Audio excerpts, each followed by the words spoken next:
Charlie Van Houten kecelakaan di tol Cipularang.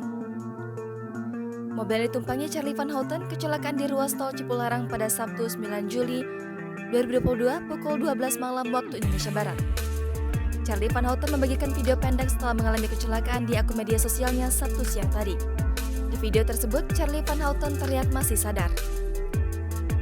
Sejumlah petugas jalan tol sudah ikut membantu dan menolong Charlie Van Houten dan sejumlah kru yang ada di dalam mobil naas tersebut. Diketahui ada seorang kru Charlie Van Houten yang terluka dan dibawa petugas ke rumah sakit terdekat. Charlie Van Houten tampak baik-baik saja meski syok. Informasi yang diterima wartakotalive.com Sabtu malam menyebutkan kecelakaan yang dialami Charlie Van Houten itu terjadi di tol Cipularang. Sebelum kecelakaan, mantan vokalis band ST12 itu baru saja mendarat dari Bangka Belitung.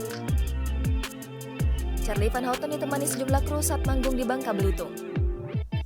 Setelah mendarat di Bandara Soekarno-Hatta, Cengkareng, Tangerang, Charlie Van Houten dan kru sempat mampir ke rumah Melanie Subono. Charlie Van Houten sempat syuting konten bersama Melanie Subono. Sampai tulisan ini disusun, belum diketahui detail terkait kecelakaan yang dialami Charlie Van Houten di tol Cipularang.